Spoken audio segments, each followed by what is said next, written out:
ఏది ఏమైనా ఇందాక అన్నట్టుగా భారతీయ మహిళలకందరికీ, భారతదేశంలో మహిళలకందరికీ ఈరోజు చదువుల తల్లిగా మనకు ఒక ఆదర్శవంతమైనటువంటి జీవితం ఇచ్చినటువంటి సావిత్రిబాయి పూలే గారి యొక్క జయంతిని ఖచ్చితంగా మరి అధికారికంగా నిర్వహించాల్సిన బాధ్యత మా మీద ఉంది.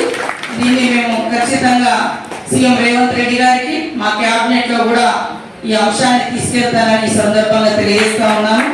అదేవిధంగా ఆమె స్ఫూర్తితోటి మనం ఎంతో మంది చదువుకున్నాం. ఒక టీచర్ గా మొదటి భారత ఉమెన్ టీచర్ గా పనిచేసింది కాబట్టి జనవరి 3న కూడా మరి మహిళా ఉపాధ్యాయ దినోత్సవంగా జరుపుకుంటే బాగుంటుంది అనేటువంటి ఒక ప్రతిపాదన కూడా మా దగ్గరికి రావడం జరిగింది.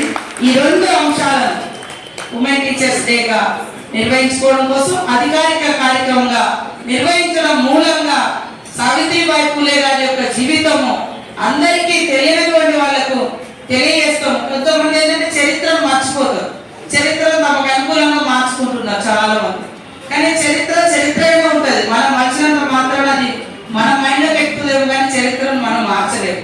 కాబట్టి ఖచ్చితంగా చరిత్రలో ఇలాంటి మహనీయుల యొక్క గొప్పతనాన్ని కాపాడాలి అంటే వాళ్ళ యొక్క జయంతులు వర్ధంతులతో పాటు వారికి చేసినటువంటి సేవలను మరి అన్నలాంటి మహనీయులు బుక్కుల రూపంలో కూడా తీసుకొచ్చి ఈనాటి తరానికి అందించాల్సినటువంటి అవసరం మేధావుల పైన, కవుల పైన, మరి రచయిత్రుల పైన ఉన్నదని తెలియజేస్తూ మీ అందరికీ కూడా సావిత్రిబాయి పూలే గారి యొక్క 193వ జయంతి ఉత్సవాల సందర్భంగా శుభాకాంక్షలు తెలియజేస్తూ అలాంటి మహనీయుల స్ఫూర్తిని కాపాడదాం, అలాంటి మహనీయుల దారిలో నడుద్దాం.